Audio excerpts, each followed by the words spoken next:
សួស្តីប្រិយមិត្តទាំងអស់គ្នាថ្ងៃនេះមានលើយករឿង Perfect Ten Liner មកធ្វើការសម្ដែងតដោយសាររឿងកាន់មកដល់ពេលបច្ចុប្បន្នវិញដែលពេលនោះដែរវាយនេះក៏បាននិយាយថាភីយោថាគឺថាពួកយើងអាចបំបីគ្នាត្រឹមកន្លែងនេះក៏បានដែរយោថាក៏បាននិយាយថាប៉ុន្តែពីពូននេះបានប្រាប់បងនឹងឲ្យមើលថែប្អូនវាយក៏បាននិយាយថាខ្ញុំប្រាប់ពីពូនទេហើយមួយវិញទៀតគឺបងនេះក៏ប្រញាប់ទៅរកពីកាន់ដែរមិនអញ្ចឹងដែលពេលនោះដែរ Fifa ក៏បានមកដល់ហើយនិយាយថាគឺវាយនេះនិយាយត្រូវថាតើបងនឹងមិនប្រញាប់ទៅរកមិត្តប្រុសរបស់បងទេមែនប្រហែលជាឥឡូវនេះគេកំពុងតែអង្គុយរងចាំបងហើយថាតាជារបស់គេនេះចុះក្រោមហើយកន្ទុយរបស់គេហ្នឹងក៏ធ្លាក់ចុះគឺដើម្បីរងចាំបងនេះដើម្បីត្រឡប់ទៅផ្ទះជាមួយដោយលើបែបហ្នឹងយោថាក៏បាននិយាយថាមករយៈនេះឯងឯកាខ្លាំងណាស់មែន Fifa ក៏បាននិយាយថាគឺខ្ញុំមិនបានឯកាណាទេប៉ុន្តែខ្ញុំហ្នឹងជាបងប្អូនល្អដូច្នេះហើយគឺខ្ញុំត្រូវមើលថែបងប្រុសរបស់ខ្ញុំគឺមិនល្អទេមែនហើយម្យ៉ាងវិញទៀតខ្ញុំក៏អាចមើលថែសាប្អូនរបស់បងនេះជំនួសបងដែរដោយលើបែបហ្នឹងយោថាក៏បាននិយាយថាហ្វាយគឺយើងនេះធ្លាប់ប្រាប់ឯងហើយមិនអញ្ចឹងហ្វាយក៏បាននិយាយថាបងនេះធ្វើធម្មតាមើលគឺខ្ញុំនេះធ្លាប់ប្រាប់បងហើយថាចំពោះគេម្នាក់ហ្នឹងគឺខ្ញុំហ្នឹងមើលថែជាពិសេសហើយថាឥឡូវនេះកាន់កំពុងតែរងចាំបងហ្នឹងប្រញាប់ទៅរកគេទៅយោថាក៏បាននិយាយថាប៉ុន្តែគេប្រាប់បងថាគេនឹងទៅញ៉ាំអីជាមួយនឹងមិត្តភ័ក្តិ Fifa ក៏បាននិយាយថាគឺមិត្តភ័ក្តិរបស់គេនេះទៅចោលគេអស់ហើយដោយឃើញបែបហ្នឹងវាយក៏បាននិយាយថាមិនអីទេបងនឹងប្រញាប់ទៅរកពីកាន់ទៅFifa ក៏បាននិយាយថាហើយសម្រាប់វាយនេះបងក៏កុំបារម្ភអីចាំគេនឹងទៅជាមួយខ្ញុំក៏បានដែរដោយលើបែបហ្នឹងយោថាក៏បាននិយាយថាវាយថ្ងៃហ្នឹងគឺបងនេះជាពាក់អាហារអីមួយពេលហើយថាគេក៏បានសវ៉ាដែរចេញពីកន្លែងហ្នឹងទៅដើម្បីទៅរកអូនរបស់គេបន្ទាប់ពីយោថាចេញទៅបាត់ Fifa ក៏បាននិយាយថាវាយតែឯងនេះចង់ញ៉ាំអីដែរដែលពេលនោះដែរអាមនេះក៏បានងើបមកឆ្លើយថាវាយឯងហ្នឹងមិនបាច់ឆ្លើយទ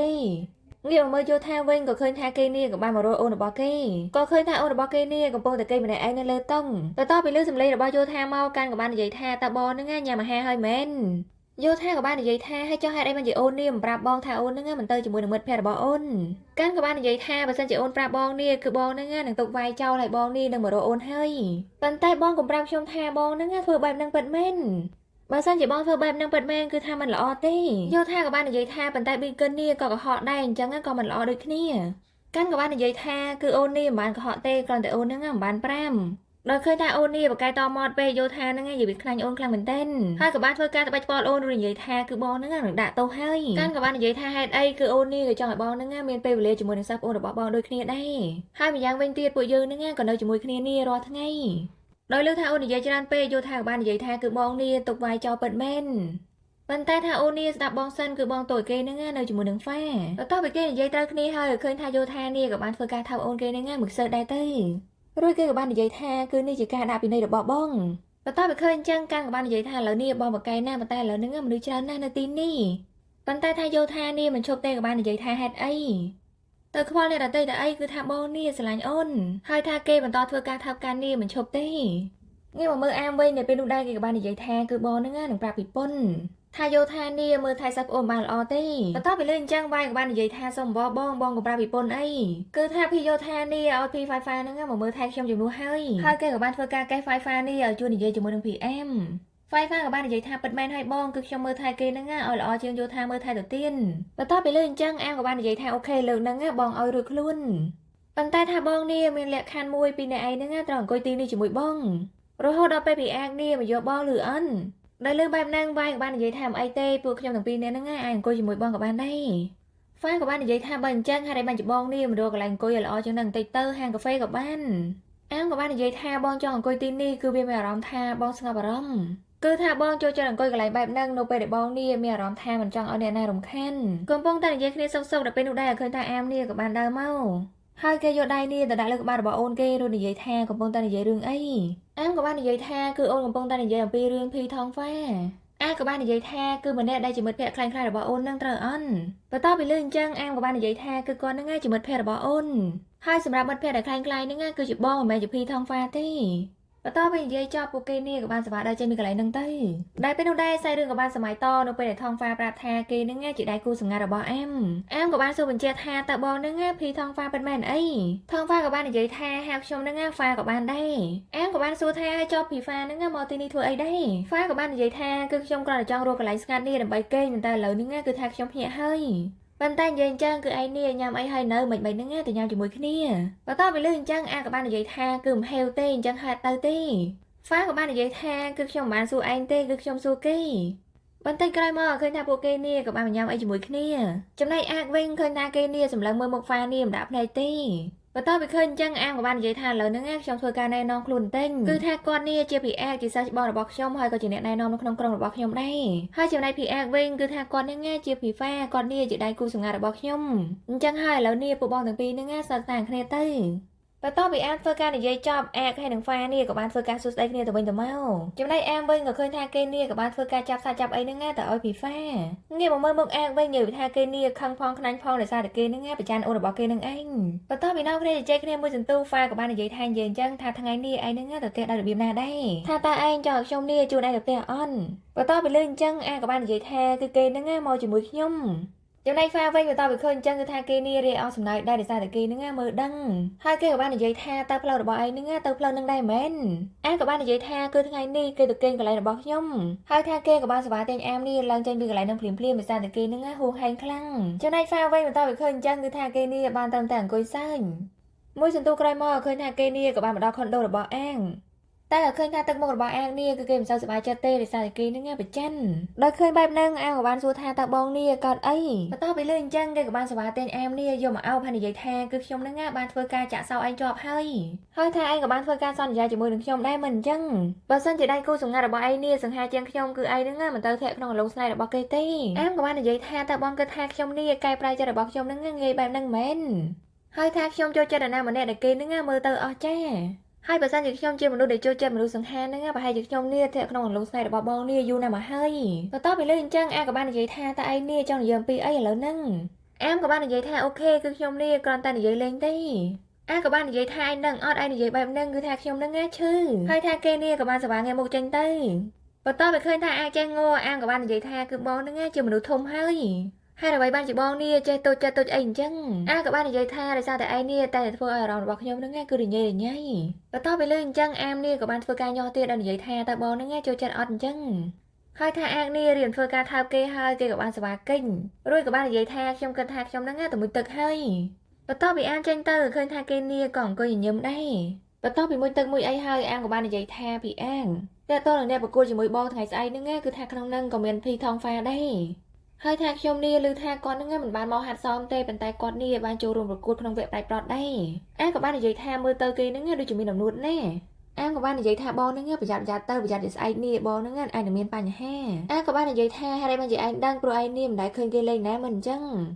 កំពុងតែជជែកគ្នាចូលឡើងនៅពេលនោះដែរអាក៏បាននិយាយថាតើថ្ងៃស្អែកនេះឯងលើកទឹកចិត្តឲ្យណាគេអាក៏បាននិយាយថាគឺពិបាកដែរដោយសារតែម្នាក់នឹងគឺជាអ្នកណែនាំក្រុមហើយថាម្នាក់ទៀតគឺគេជាដៃគូរបស់ខ្ញុំអញ្ចឹងហើយខ្ញុំគិតថានឹងធ្វើការលើកទឹកចិត្តទាំងពីរនាក់តែម្ដងអាក៏បានសួរបញ្ជាក់ថាតើឯងនេះមិនធ្វើការលើកទឹកចិត្តដល់ណាម្នាក់ហ្នឹងជាពិសេសទេមែនអាក៏បាននិយាយថាគឺអត់ទេបន្ទាប់ពីលើអញ្ចឹងនិយាយថាគេនេះឡើងអន់ចិត្តហើយក៏បានសួរបញ្ជាក់ថារហូតមកដល់ពេលនេះគឺថាខ្ញុំនៅតែមិនពិសេសជាងអ្នកផ្សេងទេមែនបើអញ្ចឹងឥឡូវហ្នឹងខ្ញុំគេងហើយអញ្ចឹងហើយឃើញថាគេនេះគេងបែរខ្នងដាក់អាមដោយសារតែគេហ្នឹងអន់ចិត្តចំណែកអាមវិញបន្ទាប់ពីឃើញពីអាអន់ចិត្តអញ្ចឹងគេនេះសប្បាយមកគេងមុខពីអារួចគេក៏បាននិយាយថាបងហ្នឹងនាំខ្ញុំមកទីនេះហើយឥឡូវនេះបងគេងបែរខ្នងដាក់ខ្ញុំអញ្ចឹងមែនគឺថាបងធ្វើអញ្ចឹងហ្នឹងគឺថាឆ្លើយណាស់ដឹងអន់អាក៏បានសួរថាហេតុអីថាឥឡូវហ្នឹងចង់ឲ្យខ្ញុំនេះជូនឯងត្រឡប់ទៅវិញមែនដោយឃើញអញ្ចឹងអាក៏បាននិយាយថាគឺខ្ញុំកំពុងព្យាយាមលួងបងថាតើពេលណាបងនេះឈប់សែនអាក៏បាននិយាយថាឯងហ្នឹងធ្វើអញ្ចឹងធ្វើអីគឺខ្ញុំនេះមិនបានសែទេគឺថាខ្ញុំនឹងគ្រាន់ជាអ្នកធ្វើការណែនាំធម្មតាតែប៉ុណ្ណោះដោយឃើញថាអាកនេះនៅតែសែតអាមនេះក៏បានសប្បាយអោបហើយនិយាយថាគឺខ្ញុំនឹងអោបបងបែបនេះហើយបើសិនជាថ្ងៃស្អែកនេះបងនៅតែសែតបែបហ្នឹងទៀតគឺថាខ្ញុំនឹងដើរមុខបងហើយលឺអន់ហើយគេក៏បន្តគេងឲ្យពីអាកនេះតភ្លឺទៅកាន់មកដល់ស្អែកពេលព្រឹកក៏ឃើញថាអាកនេះក៏បានជូនអាមនឹងមកដល់សាលារៀនហើយក៏បានសួរថាមិនហ្នឹងឯងមិនទៅទីលាននេះជាមួយនឹងខ្ញុំឲ្យហ្មងទៅអាមក៏បាននិយាយថាអត់ទេដោយសារតែពួកយើងនេះត្រូវជួបជុំគ្នាជាមុនសិនអាក៏បាននិយាយថាចាំជួបជុំធ្វើអីព្រោះការងាររបស់ឯងនឹងមើលថែខ្ញុំតែម្នាក់ទេមិនអញ្ចឹងអាមក៏បាននិយាយថាអត់ទេគឺខ្ញុំនឹងមើលថែអ្នកលេងទាំងអស់គ្នាបន្ទាប់ពីលើអញ្ចឹងអាក៏បាននិយាយថាតើនៅក្នុងនឹងមានរូបបញ្ចូលម្នាក់នឹងទៀតអន់អាក៏បានសួរថាបងនេះចង់និយាយពីណាគេអាក៏បាននិយាយថាគឺថងហ្វានឹងឯងដល់ឃើញថាបងប្រចាំទៀតហើយអាក៏បាននិយាយថាគឺខ្ញុំនឹងមើលថែអ្នករាល់គ្នាគឺថាមិនមែនមើលថែតែបងម្នាក់ទេហើយភីថងហ្វានឹងក៏គាត់នេះជាដៃគូរបស់ខ្ញុំដែរអាក៏បាននិយាយថាអូខេមិនភ្លេចវាចោលទៅដោយសារតែខ្ញុំនឹងគ្រាន់តែជាមនុស្សធម្មតាដូចគេដូចឯងអាក៏បាននិយាយថាបើសិនជាបងនេះគ្រាន់តែជាមនុស្សធម្មតាគឺខ្ញុំមិនបានគេងអោបបងនេះមកយប់ទល់ភ្លឺបែបហ្នឹងទេហើយថាគេក៏បានសប្បាយចេញពីឡានហ្នឹងទៅ ចំណែកអាកវិញបន្ទាប់ពីអាមទៅបានឃើញថាគេនីក៏អង្គុយលួចញញឹមដែរបន្ទាប់ពីបានលើសម្ដីបែបហ្នឹងដែលពេលនោះដែរឃើញថាអាមនីក៏បានដើរមកហ្នឹងក៏បានជួបជាមួយនឹងភីថងហ្វាអាមក៏បានសួរថាបងមកទីនេះធ្វើអីហើយបានជាបងនេះមិនទៅទីលានអញ្ចឹងថងហ្វាក៏បាននិយាយថាដោយសារតែវិទ្យាល័យនេះធំអញ្ចឹងហើយបងហ្នឹងវង្វេងហើយថាមុនហ្នឹងបងក៏ទៅរកឯងនៅវិទ្យាល័យរបស់ឯងដែរប៉ុន្តែរកមិនឃើញព្រោះមុនពេលដែលបងមកទីនេះពួកគេនិយាយថាគឺយើងហ្នឹងមានដៃគូដើម្បីជួយមើលថែគ្នាបន្ទាប់ពីលើអញ្ចឹងអាក៏បាននិយាយថានៅពេលដែលបងនិយាយអញ្ចឹងគឺខ្ញុំនេះមានអារម្មណ៍ថាខុសណាស់ដែលខ្ញុំនេះមិនបានមើលថែបងហ្នឹងឲ្យបានត្រឹមត្រូវថងហ្វាក៏បាននិយាយថាមិនអីទេអញ្ចឹងហើយតោះឥឡូវហ្នឹងពួកយើងនេះទៅទីលានឲ្យហ្មងទៅតែថាពួកគេនេះរៀមដើរទៅហើយអាមក៏បាននិយាយថាបងមានពេលអត់ខ្ញុំហ្នឹងចង់និយាយជាមួយបងបន្តិចតែពេលនោះដែរឃើញថាពួកគេនេះក៏បានមករកកន្លែងមួយដើម្បីធ្វើការពិភាក្សាគ្នាថងហ្វាក៏បាននិយាយថាគឺយើងនេះស្គាល់គ្នាតែមួយថ្ងៃទេឯងហ្នឹងទុកចិត្តខ្ញុំហើយមែនអាមក៏បាននិយាយថាគឺខ្ញុំចង់ធ្វើការពិភាក្សាគ្នាជាមួយមនុស្សដែលនៅឆ្ងាយពីខ្ញុំហ្នឹងដូចជាបងនឹងឯងហើយអាមក៏បានសួរថាតើបងធ្លាប់ស្រឡាញ់អ្វីមួយហ្នឹងខ្លាំងអន់ថងហ្វាក៏បានសួរថាអ្វីមួយហ្នឹងចង់សម្ដៅលើមនុស្សឬក៏វត្ថុអ្វីអាមក៏បាននិយាយថាអ្វីក៏ដោយថងហ្វាក៏បានឆ្លើយថាគឺមានគឺខ្ញុំធ្លាប់មានអាមក៏បាននិយាយទៀតថាប៉ុន្តែយើងនេះមិនដែលជាម្ចាស់របស់វាទេហើយថាយើងខ្លាចនៅពេលដែលយើងខ្លាចជាម្ចាស់វាពិតប្រាកដគឺយើងហ្នឹងមិនអាចមើលថែវាឲ្យបានល្អគឺអាចថាដល់ថ្ងៃមួយគឺវាហ្នឹងនឹងបាត់បង់ទៅបន្ទាប់ពីលើអញ្ចឹងថងហ្វាក៏បាននិយាយថាបើអញ្ចឹងគឺថាឯងហ្នឹងស្រឡាញ់អាងប៉ុន្តែថាឯងនេះគឺមិនហ៊ានក្នុងការតាក់ទងជាមួយគេក៏ដោយសារតែឯងនេះខ្លាចបាត់បង់គេថាខ្ញុំហ្នឹងនិយាយត្រូវអន់អាមក៏បាននិយាយថាគឺវាបែបហ្នឹងហើយប៉ុន្តែថាខ្ញុំនេះនិយាយតែប៉ុណ្្នឹងទេហើយបានជាបងហ្នឹងដឹងថាខ្ញុំនេះគិតបែបហ្នឹងបន្ទាប់ពីឃើញចឹងថងហ្វានេះក៏អត់សំណើចដែររួចគេក៏បាននិយាយទៀតថាឯងហ្នឹងមើលទៅផ្ទៃមេឃមើលឃើញថាឥឡូវហ្នឹងគឺវាស្រស់ស្អាតត្រូវអន់បើសិនជាអញ្ចឹងឥឡូវនេះឯងបាត់ភ្នែកហើយធ្វើការរាប់ពី1ដល់3ហ្នឹងចាំបើកភ្នែកវិញហើយបន្ទាប់ពីឯងបើកភ្នែកវិញឯងឃើញថាផ្ទៃមេឃមុនហ្នឹងហើយនឹងឥឡូវនេះគឺវាហ្នឹងមិនដូចគ្នាទេដូច្នេះហើយថាឯងនេះប្រកាសបានដោយរបៀបណាថារបស់ដែលឯងមិនបានកាន់ហ្នឹងគឺវានេះនៅតែដដែលឲ្យយើងនេះសម្រាប់មើលរហូតហើយចំណែករឿងខ្លះឱកាសក៏វាមិនបានមកញឹកញាប់នេះសម្រាប់យើងដែរប៉ុន្តែនៅពេលដែលយើងទទួលបានវាគឺយើងនឹងត្រូវកាន់វានេះឲ្យណែនហើយព្យាយាមថែរក្សាវាដោយយកចិត្តទុកដាក់បន្ទាប់ពីលើបែបហ្នឹងអាមនេះក៏យល់ដែរថាពីថងហ្វាហ្នឹងចង់និយាយអំពីអីដែលពេលនោះដែរឃើញថាពិពន្ធនេះក៏បានដើរមកដល់ឃើញថាថងហ្វានេះសង្ហាហើយគួរឲ្យស្រឡាញ់ទៀតពិពន្ធក៏បាននិយាយថាអាមថាតើឯងជួយនិយាយជាមួយគេបងថតរូបហ្នឹងដាក់លើเพจបន្តិចមកដល់លើបែបហ្នឹងអាមក៏បានធ្វើការស្នើសុំថងហ្វានេះដើម្បីធ្វើការថតរូបចំណែកថងហ្វាវិញបន្ទាប់ពីលឺអញ្ចឹងគេក៏បានប្រកែកអីច្រើនដែរក៏បានធ្វើការឈរឲ្យពុនហ្នឹងធ្វើការថតទៅបន្ទាប់ពីថតបានបន្តិចពុនក៏បាននិយាយថាគឺគេនេះជាដៃគូរបស់ឯងមិនអញ្ចឹងឥឡូវហ្នឹងទៅឈរថតជាមួយគេបន្តិចទៅចំណែកអាមវិញឃើញថាគេក៏បានប្រកែកដែរគេក៏បានទៅឈរថតទៅងាកមកមើលអាកវិញនៅពេលដែលគេមកដល់កន្លែងបន្ទប់ផ្លាកកៅឃើញថាគេនេះក៏បានដកទូរស័ព្ទយកមកមើលក៏ឃើញថាเพจវិស្វករ Shoot Boy នេះធ្វើការថតរូបរបស់អាមហើយនឹងថងហ្វាគឺថាគេនេះខឹងខ្លាំងមែនទែនបន្តិចក្រោយមកឃើញថាគេនេះដើរមករកអាមហ្នឹងនៅកន្លែងជួបជុំនេះតែម្ដងរួចគេក៏បានសប្បាយទៅលើកអាមរួចនិយាយថាឯងហ្នឹងមិនធ្វើការងាររបស់ឯងទេមែនអាមក៏បាននិយាយថាបងកើតអីបងហ្នឹងចាំសិនទៅគឺខ្ញុំនេះចាំទៅជាមួយនឹងអ្នករាល់គ្នា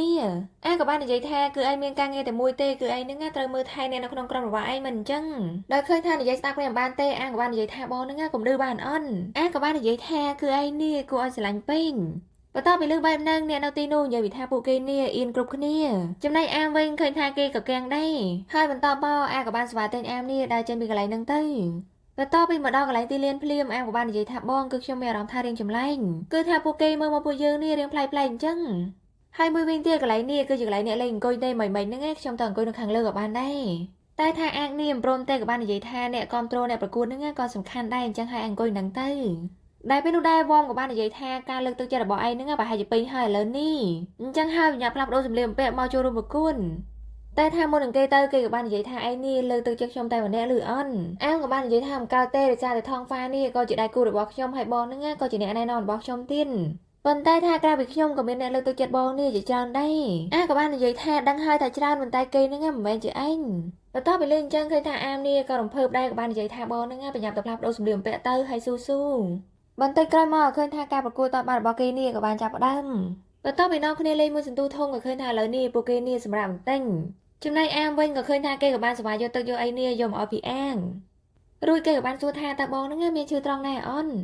គឺថាអ្នករកគ្នាបានធ្វើការសរសើរថាបងនេះបកកែហើយសង្ហាទៀតដែលពេលនោះដែរបៀងក៏បានដើរមកហើយនិយាយថាពីអាគឺពួកយើងនេះមិនសូវបាននិយាយគ្នាសោះហើយថាខ្ញុំមកទីនេះដើម្បីធ្វើការយកកាដូនេះមកឲ្យបងអាក៏បាននិយាយថាអរគុណច្រើន វិញក៏បាននិយាយទៀតថានៅវិទ្យាល័យនេះធំណាស់នៅពេលខ្ញុំដើរមកម្ដងហ្នឹងតែងតែបង្វេងរហូតចំណែកអាកវិញឃើញថាគេខ្វល់ច្រើនទេក៏បាននិយាយថាគឺវាមិនអីទេដោយសារតែឯនេះត្រូវត្រឡប់ទៅវិញនៅថ្ងៃស្អែកដូច្នេះហើយវាក៏គ្មានន័យដែរទោះបីជាឯនេះចង់ចាំផ្លូវនេះក៏ដោយលើបែបហ្នឹងបេនក៏បាននិយាយថាអញ្ចឹងខ្ញុំត្រឡប់ទៅវិញហើយចាំពួកយើងជួបគ្នានៅកម្មវិធីជប់លៀងល្ងាចនេះដោយឃើញបែបហ្នឹងអាមនេះក៏បានធ្វើការហៅងុនដល់និយាយថាគឺខ្ញុំបានឃើញឯងផុសថាដៃគូរបស់ឯងនេះអត់មកទេត្រូវអន់អញ្ចឹងហើយឥឡូវនេះសូមឲ្យឯងហ្នឹងជួយមើលថែដៃគូរបស់ភីអាំងបន្តិចទៅដោយសារតែភីអាំងនេះគាត់អត់មានពេលមើលថែទេបន្ទាប់ពីលើអញ្ចឹងងុនក៏បាននិយាយថាអីទេខ្ញុំមើលថែគេក៏បានដែរហើយពួកគេទាំងពីរនាក់នេះក៏បានធ្វើការសារគំគ្នាទៅវិញទៅមកទៅបន្ទាប់ពីប៊ីងចេញទៅបាត់អាមក៏បាននិយាយថាហើយបានច្បងនេះធ្វើបែបហ្នឹងគឺថាបងធ្វើកាយវិការច្បាស់ហ្នឹងប្រាប់ថាបងនេះមិនចូលចិត្តនាងទេក៏បាននិយាយថាគឺមិនមានន័យថាបងមិនចូលចិត្តនាងទេប៉ុន្តែកាយវិការរបស់បងហ្នឹងវាបែបហ្នឹងធម្មតាហើ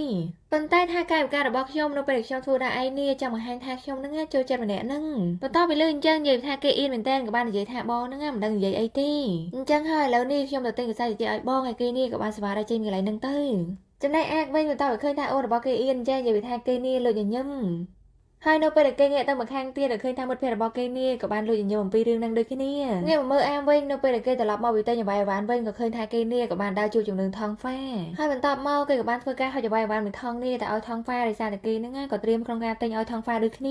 ាដោយឃើញបែបហ្នឹងថងហ្វាក៏បានសួរថាមិនខ្លាចថាពីអាកនេះខឹងទេមែនអាមក៏បាននិយាយថាគឺគាត់មិនខឹងទេដោយសារតែគាត់នេះជាអ្នកណែនាំក្រុមរបស់ខ្ញុំទេ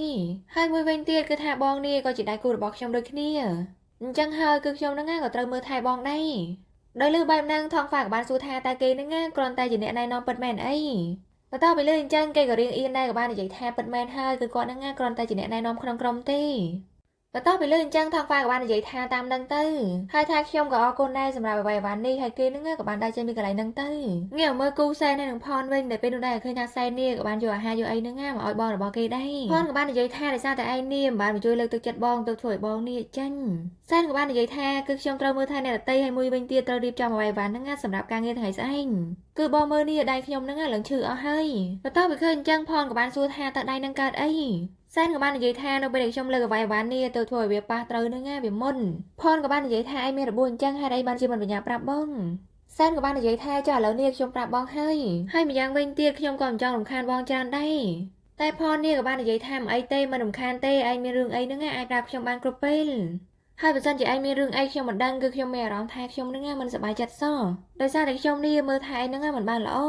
សែនក៏បាននិយាយថាអីទេបងគឺខ្ញុំអាចមើលថែខ្លួនឯងក៏បានដែរតែផនក៏បាននិយាយថាគឺខ្ញុំចង់មើលថែឯងថាតើឯងនេះចង់ធ្វើជាមិត្តប្រុសរបស់ខ្ញុំអន់បន្ទាប់ពីលើអញ្ចឹងសែននេះក៏រៀងកាំងដែរក៏បាននិយាយថាបងនឹងនិយាយអំពីអីគឺថាបងនេះកំពុងតែធ្វើឲ្យខ្ញុំនេះរញ៉េរញ៉ៃហើយលឺអន់ផនក៏បាននិយាយថាគឺខ្ញុំគិតថាប្រហែលជាឯងនេះយកព្រមដោយមិនដឹងខ្លួនហើយតាហើយពួកគេក៏បានស្វាដែរចេញពីកន្លែងហ្នឹងទៅដោយសារតែគេអ៊ីនផងអីផងងាកមកមើលអាមវិញតែពេលនោះដែរឃើញថាគេក៏បានយកបាយយកអីនេះមកឲ្យកីឡាករសម្រាប់ហុំហើយបន្ទាប់មកគេក៏បានយកអ្វីបាននេះប្រាប់ពីអាកថាឥឡូវហ្នឹងគឺខ្ញុំនេះក៏មានទិញថ្នាំទិញអីសម្រាប់បងដែរដោយឃើញបែបហ្នឹងអាកនេះក៏បានស្វាលើកជើងដាក់អាមដើម្បីឲ្យអាមហ្នឹងធ្វើការម៉ាស្សាជើងឲ្យគេនិយាយទៅឃើញថាគេចេញមកហ្នឹងគឺថាគេចរិតមេតែម្ដងតែពេលនោះដែរឃើញថាគេនេះក៏បានធ្វើការយកបាយយកអីហ្នឹងទៅបញ្ចុកឲ្យអូនរបស់គេដែរដោយសារតែអាមហ្នឹងរវល់យកដៃនេះម៉ាស្សាជើងគេអញ្ចឹងហើយគេហ្នឹងធ្វើការបញ្ចុកបាយឲ្យអាមវិញតែពេលនោះដែរឃើញថាថងហ្វានេះក៏បានដើរចូលមកអាមក៏បាននិយាយថាជួបគ្នាម្ដងទៀតហើយនិយាយអញ្ចឹងថាបងហ្នឹងញ៉ាំអីនៅថងហ្វាក៏បាននិយាយថាមិនអីទេគឺខ្ញុំហ្នឹងញ៉ាំហើយអាមក៏បានសួរថាតើយប់នេះបងនឹងធ្វើការសម្ដែងអីដែរអន់ថងហ្វាក៏បាននិយាយថាគឺមានខ្ញុំធ្វើការសម្ដែងតិចតួចដែរគឺថាច្រៀងនិងលេងហ្គីតាដល់ឃើញថាអាមនេះនិយាយច្រើនពេកអាក៏បានយកបាយនេះបងបញ្ចុកឲ្យគេភ្លាមចំណែកអាមវិញឃើញថាគេមិនឈប់ទេគេក៏បានធ្វើការសរសើរទៅថងហ្វាថាគាត់ហ្នឹងជាមនុស្សបកែដែលអាចច្រៀងហើយលេងហ្គីតាបានទៀតថងហ្វាក៏បាននិយាយថាខ្ញុំមិនតាន់បានរើចម្រៀងទេថាតែឯងហ្នឹងតនេអត់មិនហ្នឹងតែជួយរើខ្ញុំបន្តិចមកបន្ទាប់ពីលើអញ្ចឹងអាមក៏បាននិយាយថាខ្ញុំតំណេចំណែកទឹកមុខរបស់អាកវិញនិយាយថាគេនេះខឹងផងខ្នាញ់ផងបន្ទាប់ពីថងហ្វាទៅបានអាមក៏បាននិយាយថាបងហ្នឹងហេតុអីបានឈប់បញ្ចុកខ្ញុំទៀតហើយអាក៏បាននិយាយថាឯងហ្នឹងមានដៃអញ្ចឹងហើយហូបខ្លួនឯងទៅអាមក៏បាននិយាយថាហូបមិនកើតបដៃរបស់ខ្ញុំនេះប្រឡាក់ប្រេងម៉ាស្សាជើងរបស់បងហើយអាក៏បាននិយាយថាឲ្យចុះឯងហ្នឹងមិនទៅម៉ាស្សាមកអីនេះឲ្យគេដែរទៅហើយថាឥឡូវនេះឈប់ធ្វើឈប់អីហើយយករបស់ហ្នឹងទៅវិញទៅគឺថាខ្ញុំមិនចង់បានប្រម៉ូសិនទិញមួយថែមមួយអញ្ចឹងទេគឺថាខ្ញុំហើយនឹងហ្វានេះទទួលបានរបស់ដូចគ្នាអញ្ចឹងហើយថាគេរៀមដើរចេញហើយអាមក៏បាននិយាយថាគឺវាមិនដូចគ្នាទេគឺរបស់ភីថងហ្វាគឺមិនមានខ្ញុំហ្នឹងនៅជាមួយបែបហ្នឹងណែគឺថាមួយនេះគឺវាជារបស់ពិសេសខ្លាំងណាស់ហើយ បន្ទាប់ពីលើអញ្ចឹងឃើញថាគេនេះសប្បាយចិត្តវិញហើយគេហ្នឹងក៏បានទៅអង្គុយវិញទៅដល់ឃើញបែបហ្នឹងអាក៏បាននិយាយថាឥឡូវនេះបងហ្នឹងអាចធ្វើការបញ្ចុះខ្ញុំបានវិញនៅដល់ឃើញថាអូនញញក់ដាក់ពេកអាក៏បាននិយាយថាគឺឯងហ្នឹងឥឡូវនេះបកកែណាស់គឺថាឯងនេះបកកែធ្វើឲ្យអារម្មណ៍របស់ខ្ញុំហ្នឹងគឺថាច្បោកច្បល់ណាស់ចាំមើលដល់ពេលមានឱកាសគឺខ្ញុំហ្នឹងនឹងធ្វើឲ្យឯងនេះយំវិញម្ដងហើយគេក៏បានធ្វើការដួសបាយដួសអីនេះបញ្ចុកឲ្យអែមរួចក៏បានលើកជើងលើកអីហ្នឹងទៅឲ្យអែមនេះធ្វើការម៉ាសាតទៀតទៅបន្ទាប់ពីសម្រាប់ញ៉ាំអីហើយឃើញថាឥឡូវនេះពួកគេហ្នឹងដល់ពេលចិត្តប្រកួតទៀតហើយអែមក៏បានសួរថាតើបងចង់ញ៉ាំអីអត់ចាំខ្ញុំទៅទិញឲ្យអាក៏បាននិយាយថាអត់ទេហើយចំណែកឯងវិញឃើញថារត់ចុះរត់ឡើងហ្នឹងទៅរួចឬអន់ហើយបន្ទាប់មកគេក៏បានហឹកកសែរបស់គេនេះទៅឲ្យអែមហ្នឹងធ្វើការជូតញើសចេញចំណែកអែមវិញបន្ទាប់ពីឃើញកសែហ្នឹងមានបាក់ឈ្មោះរបស់អាគេក៏បាននិយាយថាគឺខ្ញុំហ៊ានប្រើទេហើយថាគេក៏បានធ្វើការហឹកទៅឲ្យអាវិញ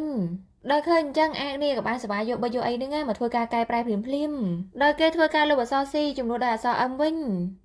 ញហើយគេក៏បានសួរថាហើយឥឡូវនេះតើឯងហ្នឹងហ៊ានប្រើនៅចំណែកអាវិញបន្ទាប់ពីឃើញអញ្ចឹងគឺថាគេនេះក៏រំភើបដែរ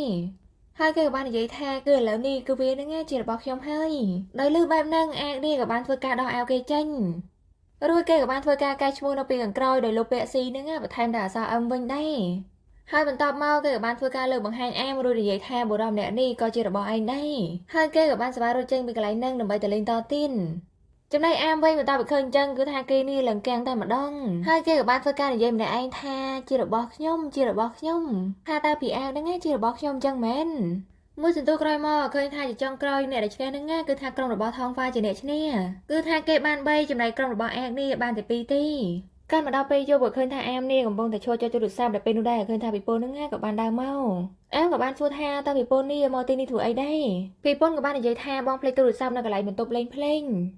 អាមក៏បាននិយាយថាបងត្រឡប់ទៅកម្មវិធីមុនទៅចាំខ្ញុំនេះទៅយកឲ្យក៏បានដែរហើយនៅពេលដែលគេបានចូលមកដល់ក្នុងបន្ទប់ភ្លេងហ្នឹងក៏ឃើញថាអាមនេះកំពុងតែអង្គុយលេងហ្គីតាដល់ឃើញបែបហ្នឹងអាមក៏បានសួរថាតើបងនេះមកលេងហ្គីតាអីតែម្នាក់ឯងអញ្ចឹងអាមក៏បាននិយាយថាគឺខ្ញុំនឹងឡើងធ្វើការសម្ដែងអាមក៏បាននិយាយថាតើបងឈួតទេមែនគឺបងនេះមិនចេះលេងហ្គីតាទេហើយបងគិតថាបងគ្រាន់តែធ្វើការសាកល្បងប្រហែលកន្លះម៉ោងហ្នឹងបងអាចធ្វើការសម្ដែងបានដែរមែនអញ្ចឹងហើយឥឡូវនេះខ្ញុំសួរបងថាឥឡូវហ្នឹងបងចង់ធ្វើអីដែរប្រាប់ខ្ញុំបានអត់អាក៏បាននិយាយថាគឺខ្ញុំបានឃើញនៅពេលដែលឯងនេះសម្លឹងមើលថងហ្វាគឺថាកែភ្នែករបស់ឯងនេះពោពេញទៅដោយក្តីសប្បាយនៅពេលដែលឯងហ្នឹងបានសម្លឹងមើលថងហ្វាច្រៀងហើយនឹងលេងហ្គីតាដូច្នេះហើយខ្ញុំគិតថាប្រហែលជាឯងនេះក៏ចូលចិត្តវាដែរអាមក៏បាននិយាយថាគឺខ្ញុំចូលចិត្តស្ដាប់ចម្រៀងចូលចិត្តភ្លេងអាក៏បាននិយាយថាគឺខ្ញុំក៏ចង់ឲ្យឯងនេះសម្លឹងមើលមកខ្ញុំបែបហ្នឹងដូចគ្នាអាមក៏បាននិយាយថាគឺខ្ញុំក៏មិនដឹងដែរថាខ្ញុំនេះសម្លឹងមើលបងបែបណាប៉ុន្តែខ្ញុំគ្រាន់តែដឹងថានៅពេលដែលខ្ញុំសម្លឹងមើលបងពេលនេះរបៀបដែលខ្ញុំមើលបងពេលហ្នឹងថាតើបងនេះគ្មានអារម្មណ៍អីទេមែនអាក៏បាននិយាយថាគឺខ្ញុំមិនដឹងទេបើឯងហ្នឹងមិនប្រាប់ខ្ញុំផងដោយលឺបែបហ្នឹងអាក៏បាននិយាយថាអូខេឥឡូវហ្នឹងខ្ញុំប្រាប់បងក៏បានហើយថាគេរៀបធ្វើការនិយាយប្រាប់ហើយប៉ុន្តែពីពូននេះក៏បានទេមកហើយគេក៏បាននិយាយថាគឺពីពូននេះចង់ឲ្យពួកយើងហ្នឹងប្រញាប់ទៅឥឡូវហ្នឹងពួកយើងគួរទៅតែថាមុននឹងទៅនេះគេក៏បានយកដៃរបស់អាកនេះមកមើលហើយនិយាយថាដៃរបស់បងហ្នឹងក៏ហមអស់ហើយថាគេក៏បានធ្វើការផ្លុំឲ្យទៀតចំណែកអាកវិញបន្ទាប់ពីឃើញថាអូនរបស់គេធ្វើបែបហ្នឹងនិយាយថាគេនេះអង្គុយញញឹមហើយអាក៏បាននិយាយថាគឺបងហ្នឹងមិនបាច់ព្យាយាមកែប្រែអីតទៀតទេគឺថាបងឥឡូវនេះពេលនេះហ្នឹងគឺថាវានេះគួរឲ្យស្រឡាញ់ខ្លាំងណាស់ហើយបន្តិចក្រោយមកឃើញថាពួកគេក៏មកដល់កន្លែងកម្មវិធីដែលពេលនោះដែរឃើញថាថងហ្វានេះក៏បានឡើងទទួលពានដោយសារតែសាលារបស់គេហ្នឹងជាអ្នកឈ្នះបន្ទាប់ពីទទួលពានហើយឃើញថាគេក៏បានធ្វើការច្រៀងផងលេងហ្គីតាផងឲ្យអ្នកនៅទីនោះស្ដាប់ចំណែកអាមវិញឃើញថាគេនេះសប្បាយរីករាយមែនទែនដោយសារតែគេហ្នឹងចូលចិត្តស្ដាប់ភ្លេងចូលចិត្តចង្វាក់បែបហ្នឹងចំណែកអាកវិញនៅពេលដែលឃើញថាអូននេះធ្វើចរិតលេខលក់គួរឲ្យស្រឡាញ់អញ្ចឹងនិយាយថាគេនេះបានត្រឹមតែឈរញញឹមបន្តិចក្រោយមកឃើញថាគេក៏បានសប្បាយទាញអាមនេះចេញទៅខាងក្រៅបន្ទាប់ពីឃើញអញ្ចឹងអាក៏បានសួរថាបងហ្នឹងនាំខ្ញុំមកទីនេះធ្វើអីគឺថាភីថងហ្វានេះក៏មិនតន់ច្រៀងចប់ទេអាក៏បានសួរថាតើឯងនេះចូលចិត្តស្ដាប់ចម្រៀងឬក៏ឯងហ្នឹងចូលចិត្តថងហ្វាឲ្យប្រកាន់ដោយលើបែបហ្នឹងអាក៏បាននិយាយថាបងឈួតទេអីគឺខ្ញុំមិនបានស្រឡាញ់គាត់ទេហើយថាខ្ញុំនេះស្រឡាញ់គាត់បានដោយរបៀបណាដោយសារតែពួកយើងហ្នឹងទៅតែស្គាល់គ្នាបានពីមួយថ្ងៃហ្នឹងអាក៏បានសួរថាហើយចុះបើសិនជាឯងនេះស្គាល់គេយូរថាតើឯងហ្នឹងនឹងស្រឡាញ់គេមែនអាក៏បានសួរថាតើបងហ្នឹងស្វឹងមែនអាក៏បាននិយាយថាឥឡូវនេះឆ្លើយសំណួរខ្ញុំសិនមកគឺខ្ញុំមានអារម្មណ៍មិនល្អទេអាក៏បាននិយាយថាគឺខ្ញុំមិនបានស្រឡាញ់គាត់ទេហើយគាត់នឹងក៏មិនបានស្រឡាញ់ខ្ញុំដូចគ្នាហើយថាឥឡូវនេះដល់ពេលដែលខ្ញុំសួរបងម្ដងវិញថាតើបងនេះនាំខ្ញុំមកទីនេះដើម្បីសួរតែរឿងប៉ុណ្ណឹងទេមែនអាក៏បាននិយាយថាគឺខ្ញុំមិនចង់ឲ្យឯងនេះមានអារម្មណ៍ថាពិសេសហ្នឹងសម្រាប់អ្នកដទៃទេគឺចំណុចទី1ខ្ញុំមិនចូលចិត្តអ្នកណាដែលសម្លឹងមើលឯងទេហើយចំណុចទី2គឺខ្ញុំមិនចូលចិត្តឯងញញឹមដាក់អ្នកដទៃ ហើយចំណុចទី3គឺខ្ញុំមិនចូលចិត្តឯងធ្វើកាយវិការគួរឲ្យស្រឡាញ់ចឹងទេហើយចំណុចទី4គឺខ្ញុំមិនចូលចិត្តនៅពេលដែលឯងគិតថាគឺខ្ញុំនេះគ្រាន់តែជាអ្នកណែនាំនៅក្នុងក្រុមប៉ុណ្ណោះដោយឃើញថាអាមនេះអត់បានឆ្លើយទេអាក៏បានសួរថាអាមថាតើឥឡូវនេះឯងនឹងស្រឡាញ់ខ្ញុំបន្តិចនៅចំណែកអាមវិញឃើញថាគេមិនបានឆ្លើយទេក៏បានសវ៉ាថើបអាភ្លាមចំណែកអាវិញទៅវាឃើញអញ្ចឹងក៏រៀងភ្ញាក់ដែរក៏បានសួរថាតើឯងនឹងធ្វើអីអាមក៏បាននិយាយថាគឺខ្ញុំគ្រាន់តែចង់ឆែកអារម្មណ៍របស់ខ្ញុំអាក៏បាននិយាយថាគឺឯងគ្រាន់តែឆែកមើលប៉ុណ្ណឹងថាតើឯងនេះដឹងបានដោយរបៀបណាដោយលឺបែបហ្នឹងអាមក៏បានសវ៉ាទិញអានេះយកមកថើបម្ដងទៀត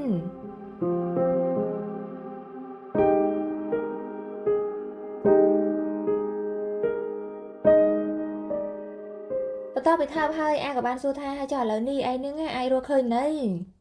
អាមក៏បាននិយាយថាគឺបងបកែណាស់ធ្វើឲ្យខ្ញុំនេះហ៊ានធ្វើការបើកវាម្ដងទៀតហើយបន្ទាប់មកពួកគេនេះក៏បន្តធ្វើការថើបគ្នាតទៀតទៅ